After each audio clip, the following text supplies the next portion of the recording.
Keep your dream. I have a friend named Monty Roberts who owns a horse ranch in San Isidro. He had let me use his horse ranch to put on fundraising events to raise money for youth at risk programs. The last time I was there, he introduced me by saying, "I want to tell you why I let you use my horse ranch." It all goes back to a story about a young man who was the son of an itinerant horse trader who would go from stable to stable, racetrack to racetrack, farm to farm, and ranch to ranch, training horses. As a result, the boy's high school career was continually interrupted. When he was a senior, he was asked to write a paper about what he wanted to be and do when he grew up. That night, he wrote a 7-page paper describing his goal of someday owning a horse ranch. He wrote about his dream in great detail, and he even drew a diagram of a 200-acre ranch, showing the location of all the buildings,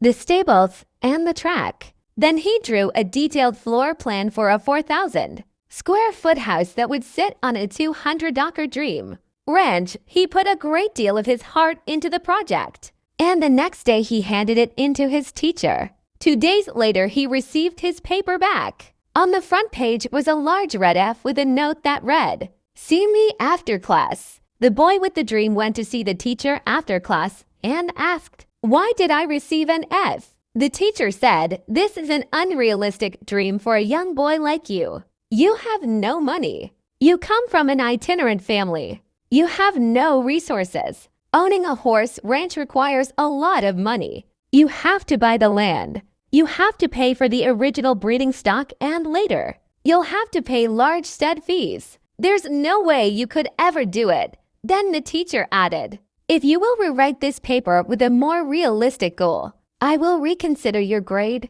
The boy went home and thought about it long and hard. He asked his father what he should do. His father said, "Look, son, you have to make up your own mind on this. However, I think it is a very important decision for you." Finally, after sitting with it for a week, the boy turned in the same paper, making no changes at all. He stated, "You can keep the F and I'll keep my dream." Monty then turned to the assembled group and said, "I tell you this story because you are sitting in my 4,000-square-foot house in the middle of my 200-acre horse ranch. I still have that school paper framed over the fireplace." He added, "The best part of the story is that 2 summers ago, that same school teacher brought 30 kids to camp out on my ranch for a week. When the teacher was leaving, he said, 'Look, Monty, I can tell you this now. When I was your teacher, I was something of a dream stealer.